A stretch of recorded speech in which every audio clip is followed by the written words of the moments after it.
할렐루야. 네, 좋으신 하나님의 은혜가 여러분과 여러분의 가정에 함께 하시기를 우리 주님의 이름으로 축원드립니다. 우리 옆에 계신 분하고 한번 인사 한번 하면서 안녕하세요. 반갑습니다. 네, 반갑습니다. 인사도 하시고 그래요. 좀 밝은 얼굴로 인사를 해야 인사 받는 사람도 기분이 좋고요. 그냥 인상 무표정에 안녕하세요 그러면 무섭습니다. 그래서 좀 기쁜 얼굴로 감사의 모습으로 우리가 인사도 하고요. 오늘 하나님께서 우리에게 주시는 말씀의 제목은 성령의 열매라고 하는 제목으로 두 번째 시간입니다. 그래서 성령의 열매가 무언가라는 거, 그것을 공부하는 것이 아니에요. 우리가 성령의 열매라고 하는 것을 우리가 공부하는 이유는 내가 과연 진짜 예수 믿는 사람인지 아닌지 자기 자신을 돌아볼 수 있는 기회가 되자 해서 성령의 열매를 공부하는 겁니다. 다시 말해서 본문에서 바울이 성령의 열매 하면서 9가지를 이야기해요. 그래서 오직 성령의 열매는 사랑과 희락과 화평과 오래 참음과 자비와 양선과 충성과 온유와 절제 이 같은 것을 금지할 법이 없느니라 해가지고 9가지를 이야기합니다. 그런데 우리가 지금까지 어떻게 보면 이 갈라디아서에 나와 있는 이 말씀을 잘못 이해해가지고 성령의 열매는 9가지구나. 내가 성령을 받으면 9가지 열매를 맺혀야지. 이렇게 해가지고 사랑의 사람이 될 거야. 내가 이제 성령 받은 사람으로서 내 마음속에 미워하는 사람 이해하고 용서하고 내가 사랑하는 사람이 될 거야. 이렇게 생각하고 또 희락, 즉 기쁨의 사람이 될 거야. 이제 원망 불평 대신에 내가 기뻐하는 사람 돼야지. 내가 성령 받은 사람인데 화평, 하나님과의 관계 속에서 화평을 이루고 사람들과의 관계 속에서도 화평을 이룰 거야 하면서 9가지를 쫙 외우는 거, 그 모습으로서 나는 성령의 열매를 이제 끝났다 이렇게 생각하는 분이 계십니다. 그것은 지금 갈라디아서 본문의 말씀을 기록한 바울의 어떤 기록 목적의 의도를 그르친 모습이에요. 본문에서 바울은 열매에 별 관심이 없습니다. 성령의 열매 하는데 열매는 별 중요하게 여기지를 않아요. 내가 사랑, 희락, 화평, 오래 참음 거기에 대한 관심이 아니고 중요한 것은 내가 과연 성령을 받았느냐라는 겁니다. 성령 받으면 그것이 자연스럽게 나타난다라고 하는 것, 그래서 열매를 이야기하는 거예요. 그래서 바울이 성령의 9가지 열매를 이야기할 때 바울에게 있어서 이 성경을 기록하면서 마음의 중심은 어디에 있느냐면 성령에 있다니까요. 다시 말해서 성령이라는 것은 무엇입니까? 내가 성령을 받았다라고 하는 것은 예수님 믿는다는 뜻이에요. 예수님 믿음으로 말미암아 내가 구원을 받은 사람, 거듭난 사람, 예수 믿고 천국 갈 사람, 그런 사람이 성령 받은 사람인데 예수 믿고 천국 갈 구원을 얻는 그러한 믿음의 사람은 반드시 다음과 같은 열매의 모습이 맺혀져야 된다라고 하는 것으로서 성령의 9가지 열매를 우리에게 설명해 주고 있다라는 거지요. 생각해 보십시오. 열매가 내가 열매를 맺혀야지 해가지고 노력해서 열매를 맺습니까? 열매는 나무가 좋으면 열매는 자연스럽게 맺혀지는 거예요. 중요한 것은 내가 지금 하나님 앞에 믿음을 가지고 사는 사람, 즉 마귀가 주는 거짓 확신, 구원 얻지 못하는 그러한 믿음을 가지고 있으면서도 믿음 있는 것으로 착각하지 말라라는 뜻입니다. 다시 말해서 진짜 믿음이 있다고 한다면 반드시 그리스도의 성품의 모습들이 사랑과 희락과 화평과 오래 참음 이러한 모습들로 나타날 수밖에 없다 그 뜻이에요. 본문을 좀 유심히 보면요. 여기 갈라디아서 5장 이 육체의 일에 대해서 19절 말씀에 보면 육체의 일은 해서 육체적인 것은 일로 표현합니다. 일. 육체의 일, 에르곤이라는 거죠. 일이라는 거예요. 그러니까 육신적인 거, 이것은 일이라는 거, 열매가 아니고 일로 표현하고 있다는 겁니다. 기계, 머신이라는 거죠. 막 찍어내는 거죠. 찍어내는 거. 육신적인 일들은 자기 육신적인 그때그때의 그러한 타락된 본성에 의해서 막 나오는 모습들이 육체의 일로 표현하고 있습니다. 그런데 성령은 22절에 오직 성령의 열매로 표현하고 있다는 거죠. 이 말은 일에 관심이 아니라 열매에 관심, 열매의 관심이 아니라 성령에 관심이 있다라는 거예요. 성령만 받으면, 내가 예수 믿고 거듭난 사람이라면 반드시 열매는 자연스럽게 맺혀진다라는 거죠. 그래서 지금 여러분이 이 성령의 9가지 열매를 공부하면서 내가 사랑하는 사람 돼야지라고 하는 거, 그거보다 내가 진짜 성령 받은 사람인가 아닌가라는 것을 확인해서 이 세상에 살면서 내가 믿음도 없으면서 믿음 있는 것으로 마귀가 주는 거짓 확신 속에서 살다가 하나님 앞에 갔을 때 그때 그 믿음 없음이 드러나면 큰일 나는 거라는 거죠. 제가 여러분께 강조하잖아요. 내가 하나님 앞에 믿음이 없는 것이 내가 습관적으로 교회만 다니는 사람이고 믿음도 없으면서 교회 다니는 사람인지 아닌지가 이 세상에 살 때 드러나야지, 만약에 주님 앞에 갔을 때에 그때 드러나면 그거는 깜짝 놀랄 큰일이에요. 그렇다면 반드시 내가 믿음이 있으면 거듭난 삶, 성령의 열매는 자연스럽게 맺혀지는 거예요. 근데 여러분은 어떻습니까? 근데 나는 예수 믿는데 하나도 변화가 안 된다. 아무런 어떤 성령의 열매의 모습이 비춰지질 않는다.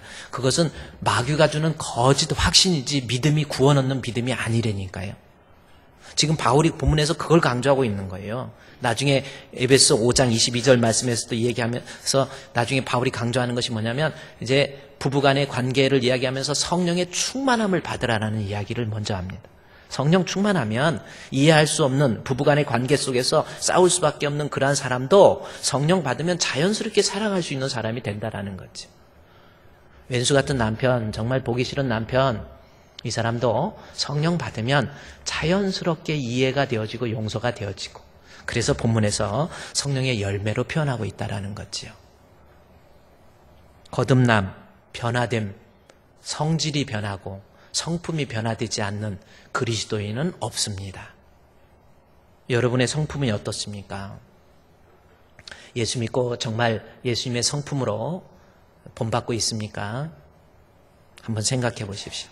그렇다면 예수 믿은 사람으로서 내가 나타나게 되는 성질의 모습들이 어떤 건지, 본질이 바뀐다고 그랬죠? 한번 봅시다. 5장 22절 말씀에서 보면 오직 성령의 열매는, 즉 성령 받은 사람, 예수 믿는 사람은 다음과 같은 열매가 맺힌다라는 거죠. 그게 뭡니까? 첫 번째가 뭐예요? 무슨 열매 맺히죠? 사랑의 열매를 맺힌다. 이거 지난주에 공부한 겁니다. 왜 안 한 것처럼, 생소한 것처럼 그렇게 저를 짜자지 쳐다만 보고 계십니까? 사랑의 열매라고 하는 거죠. 진짜 예수 믿는 믿음이 있으면 사랑하는 사람이 된다라는 거죠. 그런데 이 말씀도 잘못 이해해가지고 내가 예수 믿으니까 내가 저 사람 이해하고 용서하고 덮어줘야지.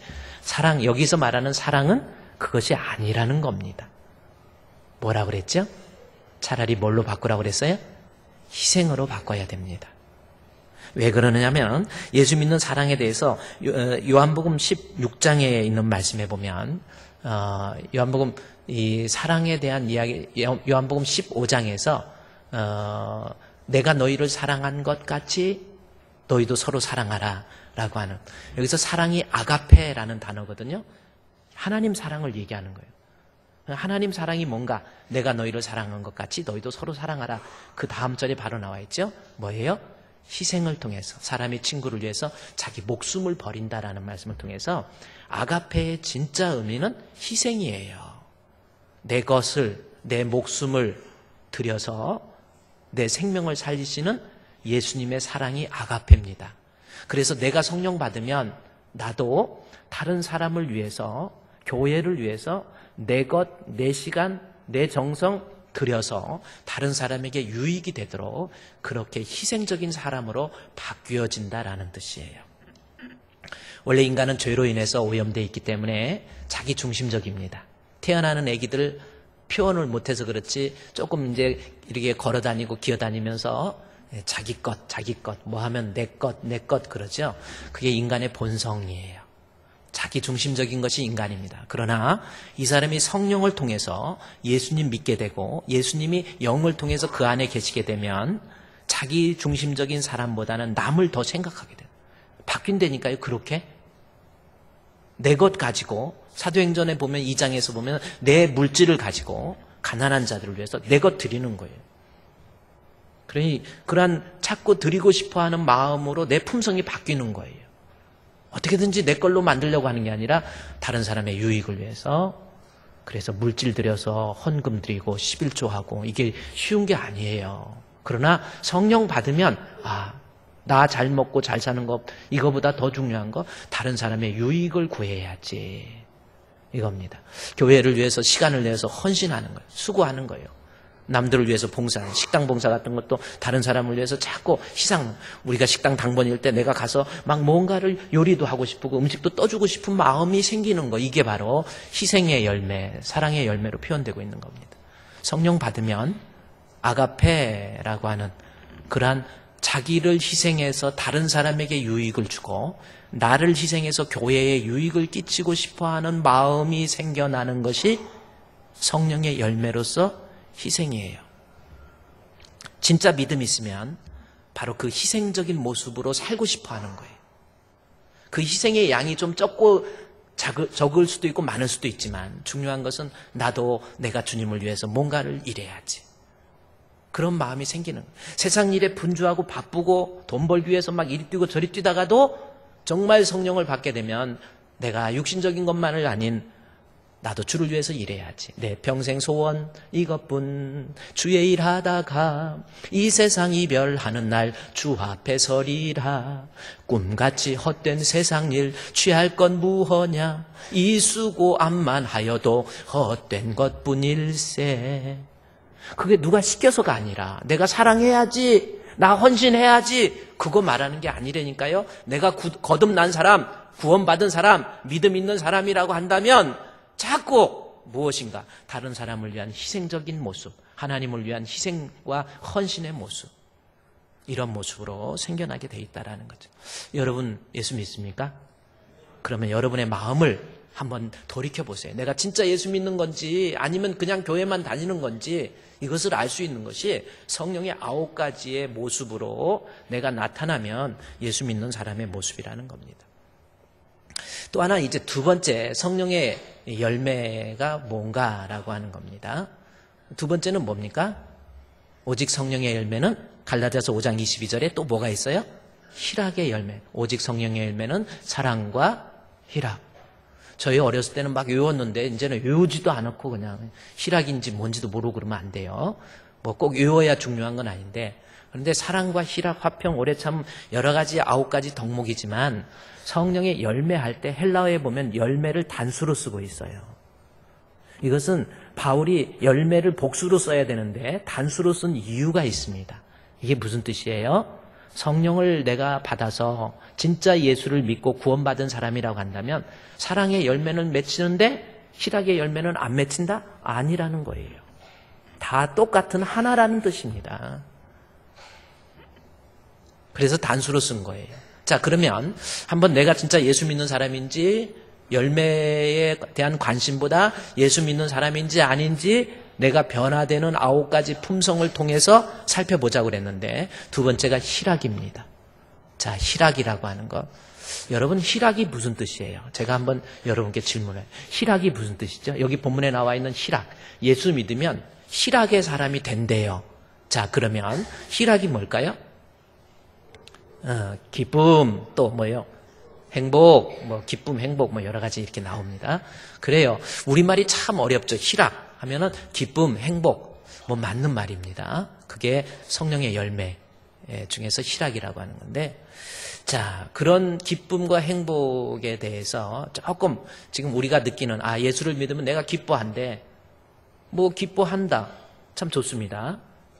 그런데 세상에서도 기뻐할 수 있잖아요. 사업을 해서 돈을 벌었는데 엄청 부자가 됐어요. 기뻐요. 행복해요. 집이 없는데 집을 샀어요. 얼마나 행복합니까? 기뻐요. 희락이라는 거. 그런데 그런 세상에서 오는 기쁨을 희락이라고 표현하지 않습니다. 카라라고 표현하지 않습니다. 세상에서 오는 기쁨이 아닌 하나님과의 관계 속에서 오게 되는 마음의 행복과 기쁨을 카라라고 하는 단어를 쓰게 된다라는 거죠. 자, 카라라고 하는 단어가 행복, 기쁨인데, 자, 예를 들어서 세상에서 오는 기쁨 있잖아요. 세상에서 오는 기쁨. 행복을 영어로 뭐라 그랬죠? 해피 한번 합시다. 해피. I'm very happy. 나는 매우 행복합니다. 이렇게 happy. 명사로 만들면 happiness라고 하는 겁니다. 근데 이 happy라고 하는 거, 행복, 카라, 기쁨이라는 말을 번역하면 행복이 되거든요. 근데 이 세상에서 오는 행복은 세상의 여건과 환경, 조건에 의해서 행복이 됐다가 안 됐다가 조건에 의해서 바뀌고 안 바뀌고 그렇습니다. 예를 들어서 어떤 사람이 가난하게 살다가 열심히 두 부부가 일해가지고 집을 샀어요. 얼마나 행복합니까? 그래서 늘 새 살다가 집을 사니까 집기도 갖다 놓고 너무너무 침대도 새로 구입하고 TV도 하나 갖다 놓고 뭐 아주 너무너무 좋아요. 살만하다. 이제 정말 너무 행복한 거예요. 해피한 거죠. 그런데 열심히 두 부부가 일해서 그렇게 행복하게 집을 샀는데 어느 날 아내가 몸이 좀 불편해서 병원에 갔더니 살 수 없는 병에 걸린 거예요. 실제로. 그래서 아내가 결국 죽게 되는 거. 남편이 그렇게 행복해 했었는데 사랑하는 아내가 없어진 거예요. 그 집은 그대로 있지만 환경과 여건에 의해서 행복은 달라지잖아요. 이제 안 행복한 거예요. 그래서 세상에서 오는 행복은 환경과 여건에 의해서, 제가 아까 그 해피 썼는데 영어로 보면은 해피니스라고 하는 이 해피가 원래 라틴어의 어근에 보면 영어의 해펀이 무슨 뜻입니까? 해펀, 일어나다, 발생하다라는 거. 이것이 명사로 사용될 때는 일 혹은 사건이라고 하는 거죠. 그래서 해피라고 하는 것은, 행복은 일 혹은 사건, 그 여건, 환경에 의해서 행복했다가 또 안 행복하고, 안 행복했다가 행복할 수 있는 거. 그리고 그 행복이 오래 지속되지도 않아요. 이것이 세상에서 오는 기쁨, 세상에서 오는 카라, 세상의 행복을 말할 때는 저 기쁨, 환경과 여건에 의해서 행복할 수도 있고 안 행복할 수도 있고 뭐 이렇습니다. 어떤 사람이 주식을 투자해가지고 은퇴해가지고 주식을 투자했는데 이것이 막 더블로 늘어나가지고, 갑자기 주식 얘기하니까 눈이 번쩍 뜨이잖아요. 더블로 일어나가지고 너무 이제 부자 됐다고. 나는 이렇게 해서 직장 생활에서 한 달에 몇백 버는 거 이유도 아니더라는 거예요. 그냥 하루에도 막 이게 너무 좋아하는 거예요. 그래가지고 이게 되는 길인가 보다 해가지고 또 나머지 퇴직금 받고 뭐 한 것까지 다 집어넣어 버려가지고, 그래 너무 행복한 거예요. 막 돈이 늘어나니까 제2의 인생을 이제 행복하게 살겠다 했는데 계속 주식이 또 떨어지더라는 거예요. 그게 왜 떨어지나 해갖고 떨어지는데 나중에는 이제 적자가 나는 거예요. 떨어져가지고 안 되겠다 해가지고 자기 가지고 있던 것, 주식을 다 팔아버렸어. 너무 떨어지니까. 그랬는데 그 다음 날부터 올라가는 거야. 행복했다가 안 행복했다가. 이게 해피라는 겁니다. 세상에서 오는 행복이라는 거죠. 그런데 본문에서 말하는 카라라고 하는 것은 영어로 번역을 할 때도 이 카라라고 하는 그 단어, 행복을 영어로 번역한 거 보니까 해피라고 번역 안 했어요. 뭘로 번역하신지 아세요? joy라고 번역을 했습니다. 번역을 잘한 거예요. 그러니까 여기에서 카라, 이 희락은 세상에서 오는 기쁨이 아닌 joy라고 하는 거죠. joyful. 하나님과의 관계 속에서, 하나님과의 연관성 속에서 내 환경이 좀 어때도, 내가 좀 힘든 환경에 처해도, 내가 혹시 육신적으로 죽을 병에 들었다 할지라도, 내가 우리 가정에 혹시 문제가 생겼다 할지라도 하나님과의 관계만 잘 지속되고 내가 성령을 받은 사람이라고 한다면 그 사람에게는 환경과 여건에 관계없이 항상 내 마음의 평안과 기쁨, 이것이 카라라고 하는 단어의 뜻입니다.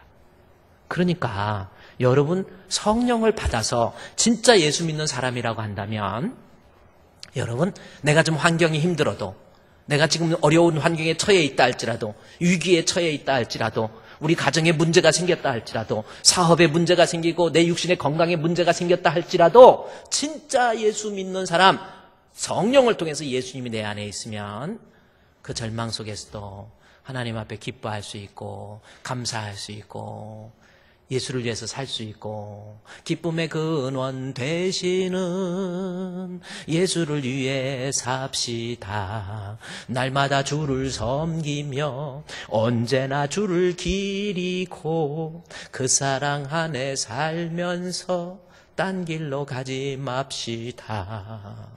어려운 위기 속에서도 딴 길로 안 가요. 어려운 위기 속에서도 그렇게 절망하지도 않습니다. 그렇게 크게 염려하지도 않아요. 왜? 하나님과의 관계 속에서 하나님께서 여건과 환경과 관련 없이 하나님이 주시는 내 안의 기쁨, 그것이 카라라고 하는 단어의 뜻이라고 하는 거죠. 여러분, 그래서 예수 믿는 사람, 정말 예수 믿는 사람인지 아닌지는 이렇게 보면, 착 보면 압니다예요. 안 그렇습니까? 한의사들이 한의원에 가면 어디 아픈가 뭐한가 이렇게 보면 한의사들은 얼굴을 먼저 한번 슬쩍 봐요. 얼굴 혈색을 보면 뭔가 문제 있다. 뭔가 좀 이게 이렇게 그러다가 조금 얼굴 보다가 조금 더 의심스러우면은 눈을 뒤집어 까봐요. 이렇게 까보고 그래도 이게 이제 이게 있구나. 뭔 문제가 있겠구나. 이러다가 그래도 아니면 혓바닥 한번 내보세요. 하면은 알았어요, 됐어요, 빨리 집어넣으세요. 그리고 또 이렇게 보고요. 또 이제 한번 귀를 한번 돌려보세요. 귀 뒤에 여기 색깔을 한번 보고 이렇게. 그렇게 보면 건강을 대충 이 한의사들은 또 알게 됐죠. 얼굴은 그 사람의 모니터예요. 건강을 나타내는 모니터가 얼굴입니다. 얼굴을 딱 보면 알아요. 죽을 사람인지 산 사람인지. 지난주에 장례식이 있어가지고 우리 지금까지 35년 동안 저하고 같이 계셨던 우리 손선기 권사님의 남편 되시는 강정웅 집사님께서 돌아가셨어요. 돌아가시기 전에 6시간 전에 제가 교회 오니까 원래 한 3달 사신다고 그랬는데 갑자기 돌아가실 것 같다고 목사님 시간 없으니까 목사님 미안하니까 부목사님 오셔서 잠깐 기도해달라고 그랬다고 그러더라고요. 아니지 제가 가야지 해서 만사 제껴놓고 안양 샘병원에 이렇게 가서 집사님 얼굴을 이렇게 뵀어요. 뵈고 얼굴을 한 번 더 이제 인공호흡기 산소호흡기 붙이고 있는데 가서 우리 아들이 아버지 목사님 오셨어요. 그랬더니 눈동자가 막 움직이는 듯이 하더니 제가 집사님 저 왔습니다. 천국 갈 준비 됐어요. 그랬더니 눈을 딱 떴다가 가보셨어. 그런데 내가 어제 장례식 그저께 장례식 하실 때 권사님 하는 말 그게 마지막 세상에서 보는 마지막 잔영이었어. 마지막 돌아가실 때 그래도 제 얼굴을 본 거야. 아마 지금 천국에서 어떨까라는 생각이 듭니다. 근데 그때 얼굴을 이렇게 보니까 참 평안해 보이더라고요. 그러나 평안해 보이긴 보이지만 벌써 얼굴을 딱 보니까 오늘 못 넘기겠다라는 느낌을 이렇게 얼굴을 보고 알더라는 겁니다. 얼굴을 보면 알듯이 여러분 목사님이 제가 이렇게 말하면 좀 죄송하지만 목사님이 그렇다고 막 목사님은 다 아시는 거 그런 거 아니에요. 근데 얼굴을 딱 보면 진짜 저 사람이 믿음이 있다 없다 하는 거 압니다. 제가 이렇게 벌써 탁 스치기만 해도 딱 스쳐서 지나가면서 돌아선 그대 등에 흐르는 빗물 뭐 김건모가 노래했나요? 딱 스치기만 해도 얼굴 보면 저 사람이 믿음이 있다 없다라는 것을 목사는 영적인 것을 볼 줄 알게 돼 있어요. 벌써 딱 보면 얼굴 지금 이미 얼굴 만들려고 노력해봐야 의미가 없어요. 진짜 예수 믿으면 내 속에서 나오는 그 기쁨의 모습, 감사의 모습, 여건과 환경에 관련 없어요. 내 마음속에 있는 한없는 기쁨, 나 속 죄함을 받은 후 한없는 기쁨을 다 헤아릴 수 없어서 늘 찬송합니다. 어려운 일이 있어도 슬픈 일이 있어도 절망적인 위기 속에서도 성령을 통해서 예수님이 내 안에 계시면 그 사람은 결코 기쁨 그것이 사라지질 않아요. 세상의 기쁨처럼 환경이 바뀌었다고 좋아하고 이런 거 아니라니까요. 언제나 항상 제가 성도들을 보면 이렇게 해서 우리 성도들의 얼굴을 보면 기도할 때 이제 여러분의 얼굴이 이제 이게 스쳐서 지나가잖아요. 그러면 그 얼굴이 남는 머릿속에서 남는 그 잔영이 있습니다. 어떤 성도는 she is always smile이에요. 항상 웃는 모습이에요. 억지로 웃어서가 아니라 속에서부터 기뻐하는 모습. 바로 여기서 말하는 카라라고 하는 희락이 그 뜻이에요. 하나님과의 관계 속에서 하나님이 주시는 기쁨, 행복, 이것이 우리 안에 채워져 있다는 겁니다. 여러분 예수님 믿습니까? 그러면 그 기쁨, 환경과 관련 없어요. 힘들어도 어려워도 하나님에 대한, 천국에 대한 소망 때문에 내가 기뻐할 수 있는 거예요. 오늘 우리 헌금송 할 때 제가 정말 좋아하던 찬송입니다. 우리 교회 질 때 정말 힘들었어요. 저는 어떤 분은 제가 그래, 광명 씨 오늘도 기독교 연합회 이제 오후 예배 때 모이는데 가면은 최 목사님은 어떤 아무 걱정도 없이 이렇게 보면 귀티가 난대. 맞습니까? 아, 귀티가 난다는 거야. 그러면서 최 목사님은 무슨 걱정거리가 뭐 있겠느냐고. 그러면서 뭘 양복을 아무거나 입어도 귀티가 나고. 그래요. 그 시계를 저도 이렇게 제가 노란 시계가 하나 있어요. 이렇게 보더니 최 목사님은 벌써 시계도 롤렉스 시계를 차고 다닌다는 거예요. 그래서 제가 그랬어요. 롤렉스 아닙니다. 18만 원짜리 금딱지였을 뿐이 롤렉스가 아니에요. 그랬더니 아유, 최 목사님이 차면은 18만 원짜리가 1,800만 원으로 보이네. 그래요. 근데요, 아니에요. 저는 항상 그래요. 내 마음에 우리 주님이 계셔서 주님이 주시는 기쁨이 있어서 그렇지. 저도요, 이거 질 때도 정말 고생 많았습니다. 그 수많은 민원 때문에 가슴 두근거린 적이 한두 번이 아니고 잠 못 잔 적이 한 번도.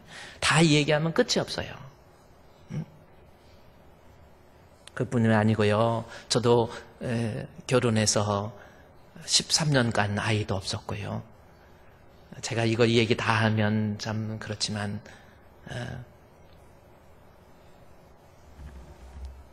아이가 참 문들어 이렇게 먼저 저기 돼서 먼저 가고 그 아이 우리 최봉환 장로님 돌아가신 장로님하고 가서 둘이 장례식하고 오고요. 저도 슬픈 일도 많고 힘든 일도 많았어요. 저도 정말 많이 울었어요.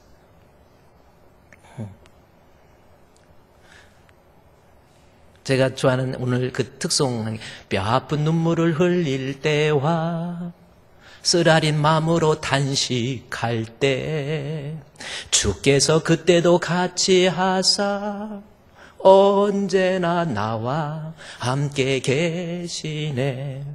언제나 주는 날 사랑하사 언제나 새 생명 주시나니 영광의 그날이 이르도록 언제나 주만 바라봅니다. 저는 그래서 참 어렵고 힘든 형편 속에서도 세상에서는 좋았다 슬퍼했다 그러지만은 그 어려운 위기 속에서도 우리 주님께서 성령을 통해서 내 안에 계실 때 내 안에 주시는 참 평안, 기쁨, 이것이 있어야 진짜 성령 받은 믿음 있는 사람이라는 겁니다. 예수 믿는데 늘 불평하고 원망하고 한숨 짓고 불안해하고 좌절하고 절망하고 이러는데 그게 어떻게 예수 믿는 사람이에요. 예수 믿으면 자연스럽게 어려워도 힘들어도 그냥 슬픈 일이 있어도 주님과 함께하네. 너희 마음에 슬픔이 가득할 때 주가 늘 함께 하시리라. 아침 해같이 빛나는 마음으로 너 십자가 지고 가라. 즐거운 마음으로 십자가 지고 가라. 내가 기쁘게 십자가 지고 가면 슬픈 마음이 위로받네. 그 기쁨을 우리 안에 있어야 그게 예수 믿는 사람이라는 거예요. 그래서 정말 성도들의 얼굴을 모습을 보면 그게 믿음이 있는 사람인지 아닌지 집에 가서 사는 거 보면요, 늘 불평하고 원망하고 아내 원망하고 남편 원망하고 부모 원망하고, 이게 무슨 믿음 있는 사람이래요? 진짜 믿음은 성령의 열매, 성령 받으면 예수님의 품성이 뿜어져 나오는 거예요. 그것이 희락입니다. C.S. 루이스라고 하는 분이 계세요. 우리 C.S. 루이스, 우리 1957년도에 58세에 결혼하신 분입니다. 아일랜드 출신이에요. C.S. 루이스 대단한. 여러분 C.S. 루이스에 대해서 여러분이 나니아 연대기, 이 판타지 소설을 써가지고 그분의 상상력이 대단해요. 나니아 연대기 아시죠?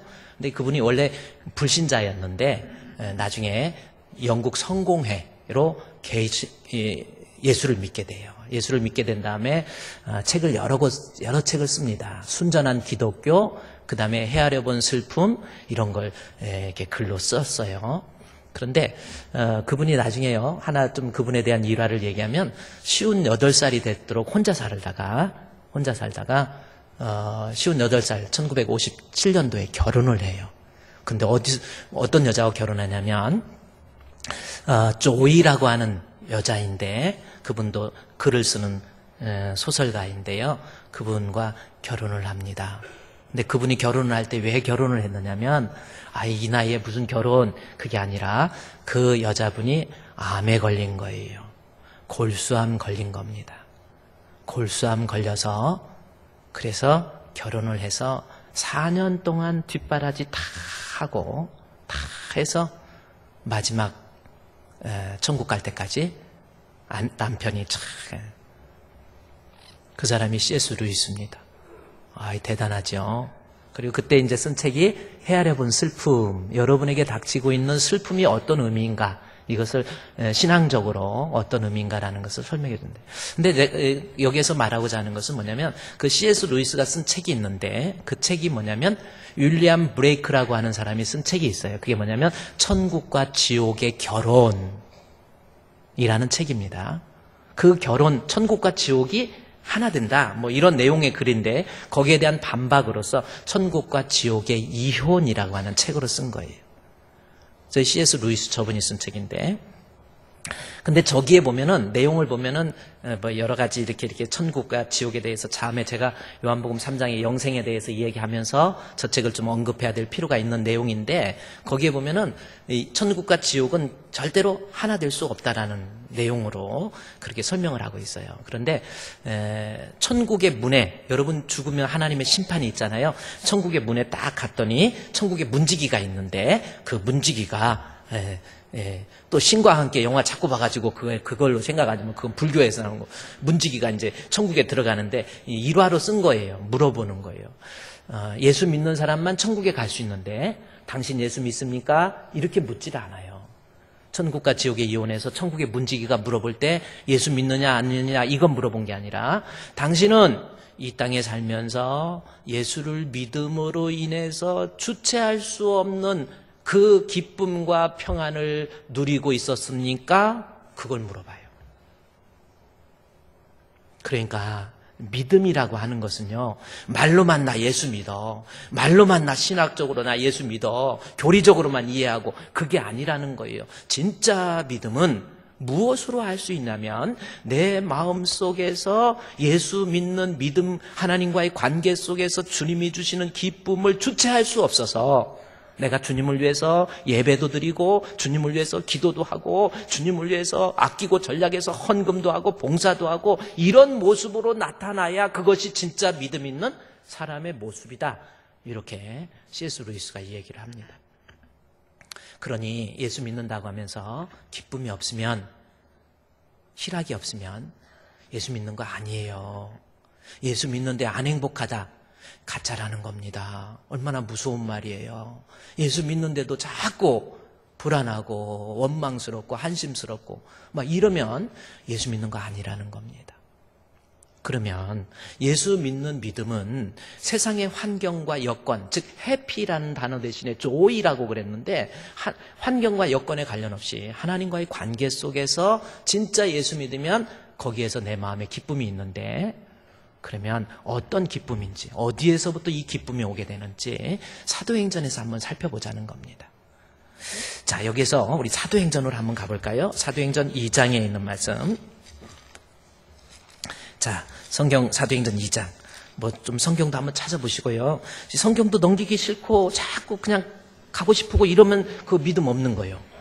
그러니까 성경도 자꾸 넘기고 싶고 뭔가 이게 좀 기쁘고 해피해야 이게 믿음이라니까요. 성령은 나를 그렇게 만든다니까요. 내가 노력해서 열매 맺는 게 아니라고 그랬잖아요. 자연스럽게 그저 행복한 거예요. 나 가진 것 없어도, 나 배운 거 없어도, 나 남 가진 건강 없다 할지라도 내 안에 예수님이 계시면 행복한 거예요. 송정미 시인이 그렇게 노래했잖아요.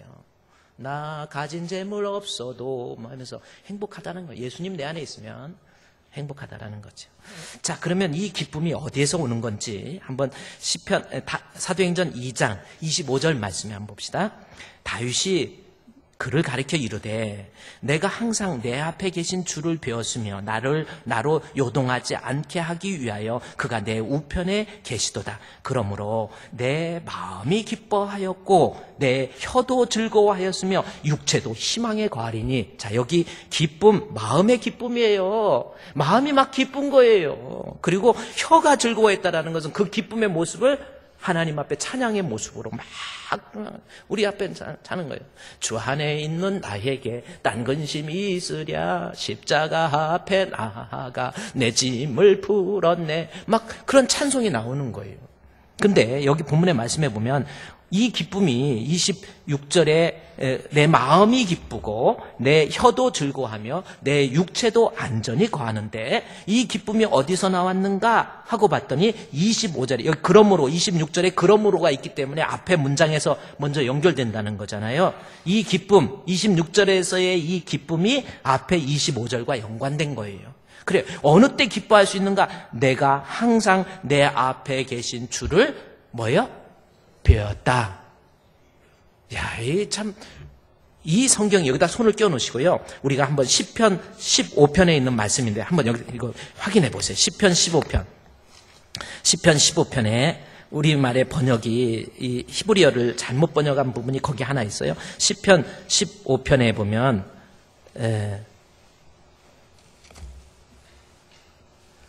시편 15편 8절 말씀입니다. 제가 이거 시편 16편 8절.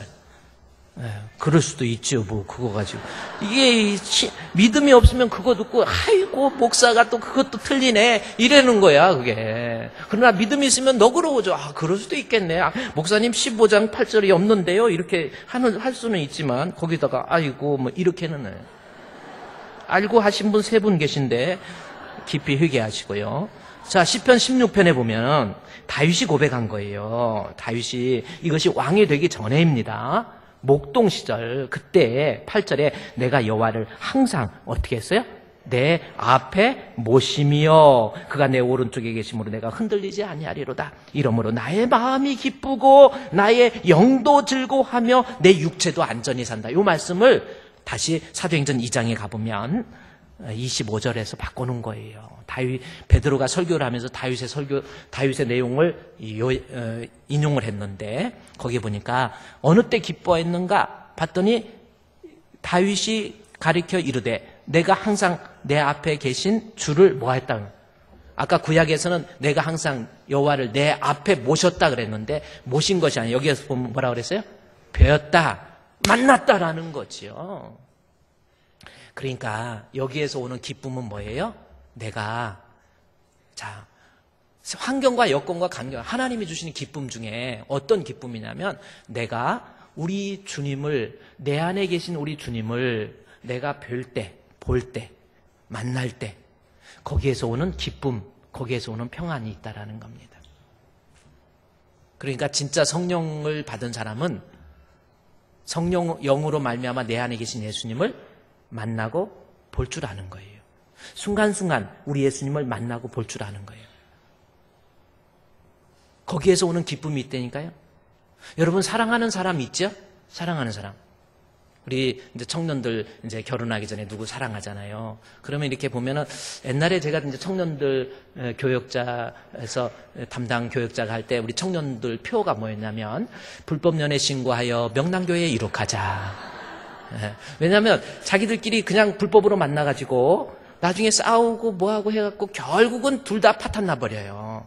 그래서 반드시 목사님한테 신고해서 그래서 이렇게 보고 니들 좋아하니? 그래 하면은 거기에서 괜찮아 그러면은 만나도 되는데 그냥 말 없이 조용히 냉수 털어서 따라서 마셔. 그러면 냉수 먹고 속 차려라 이 새끼야. 이런 뜻입니다. 목사님 뭐 저 하나님께 기도해 보니까 저 사람이 나오고 짝이래요. 뭐 웃기고 있네.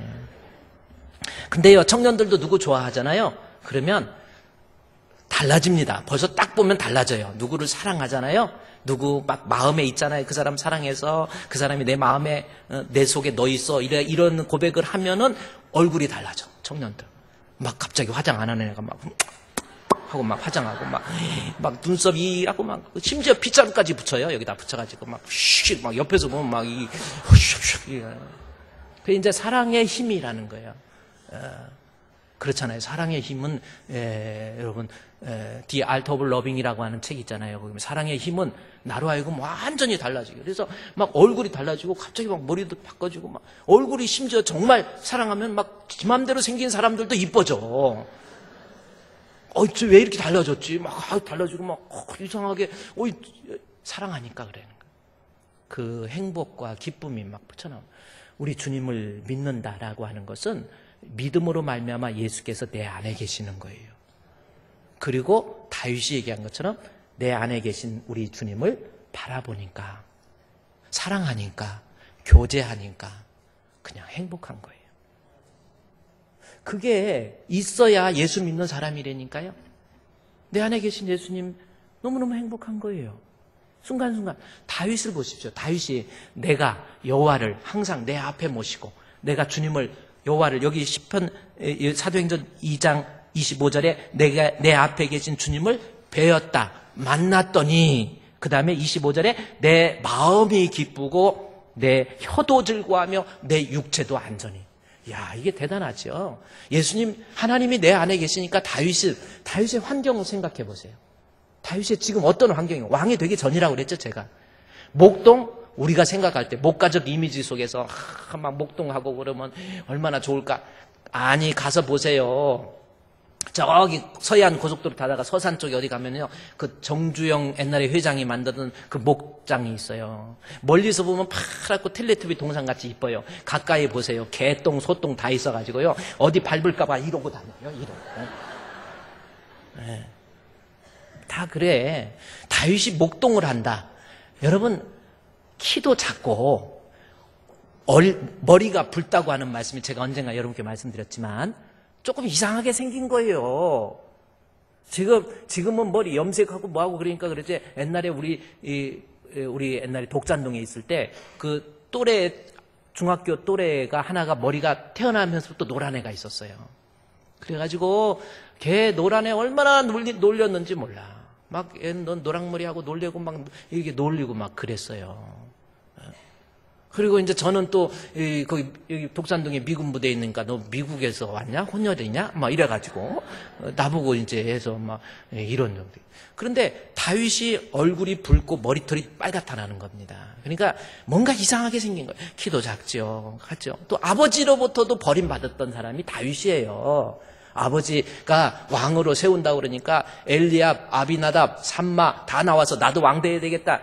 그러는데 더 아들 없냐? 그랬더니 저쪽에 가서 하나 쓸모없는, 거기 성경에 보면 쓸모없는, 볼품없는, 내놓을 것 없는 아버지로부터도 버림받은 사람이 다윗이에요. 거기에서 양치기 하면서 제대로 씻기나 씻었겠습니까? 먹을 것이 제대로 있었겠습니까? 형들은 왕 되겠다고 막 기름 바르고 뭐하고 하는데 이게 뭔 아버지로부터 버림받은 그 다윗. 그러나 다윗을 보십시오. 그런 환경 속에서도 내가 여호와를 항상 내 앞에 모시고 내 안에 계신 주님을 바라봤더니 이러므로 내 마음이 기쁘고 내 혀도 즐거워하며 내 육체도 안전히 거하는 환경입니까? 환경과 관련 없잖아요. 우리 주님 만남에서 오는 기쁨이에요. 만남에서 오는 행복. 이것이 성경에서 말하는 카라의 진정한 의미입니다. 무엇 때문에 절망하고 있습니까? 무엇 때문에 원망하고 있습니까? 진짜 예수 믿으면 예수님이 우리 안에 계시고 내 안에 계신 예수님을 내가 만나보면, 여기 본문에 나온 것처럼 예수님 만나게 되면 25절에 내가 주를 배우면, 26절에 그러므로 내 마음이 기쁘고, 마음이 기쁜 거예요. 내가 예수님, 내 안에 계신 예수님 바라보면 마음이 기쁘고 내 혀도 즐거워하고 내 육체도 희망에 거한다는 게 무슨 뜻이에요? 그래요. 내가 육신적으로 어렵다, 물질적으로 어렵다, 건강에 문제가 생겼다, 진짜 예수 믿는 믿음이 있으면 그 믿음 때문에 하나님 앞에 기도하고 내 안에 계신 예수님과 친밀한 대화 속에서, 주님, 나 지금 힘들어요, 나 지금 아파요, 나 지금 고민에 빠졌습니다, 주여! 하나님 앞에 기도하고, 기도하는 가운데 내 기쁨을 빼앗을 자가 없느니라. 그렇잖아요. 어려워도 하나님 앞에 예수가 내 안에 계신데 그분께 직접 말씀하니까 그것이 요한복음 16장에 나와 있는 거예요. 너희가 지금은 내 이름으로 아무것도 구하지 아니하였으나 구하라. 그래야면 주시리니 너희 기쁨을 빼앗을 자가 없느니라. 요한복음 16장에 여러분 집에 가서 보면 지금 나오잖아요. 지금까지는 너희가 내 이름으로 아무것도 구하지. 어려울 때 여기 육체도 희망에 거한다라는 거예요. 지금은 절망이에요. 물질적으로, 육신적으로 절망이지만 지금까지는 너희가 내 이름으로 아무것도 구하지 아니하였으나 구하라. 그리하면 받으리니 너희 기쁨이 충만하잖아요. 환경이 어려워도 힘들어도 그때 내가 육체적으로 힘들어요? 물질적으로 힘들어요? 하나님이 내 안에 계시면 그 예수님께 아뢰는, 어려운 일 당할 때 나의 믿음 적으나 의지하는 내 주를 더욱 의지합니다. 음을 높게 잡아서 그 다음에 못하는 거야.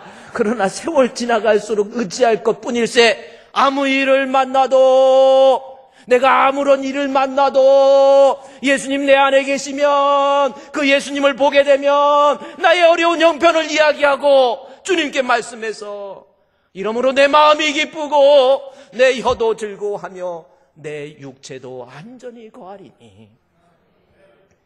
여러분, 그 기쁨이 여러분 가운데 있습니까? 한번 생각해 보십시오. 팀 한셀이라고 하는 사람이 쓴 책이 하나 있어요. 이 책은 이 열정, 그 다음에 이 성공, 리더십이라고 하는 책의 내용입니다. 이것은 우리 젊은 청년들이 꼭 읽어야 될 책 중에 하나가 열정, 성공, 리더십이라. 그런데 추석이 지났고 그래서 너무 설교를 또 길게 하면 또 힘들어지니까 저 얘기는 다음에 하고요. 오늘 주신 말씀 카라에 대해서, 내가 성령 받아서 예수 믿으면 내 성질이 바뀌어야 됩니다. 성질이 안 바뀌고 성품이 안 바뀌었다, 예수 믿는 거 아니에요. 그 중에서 어떤 성질이 나타나야 돼요? 희락입니다.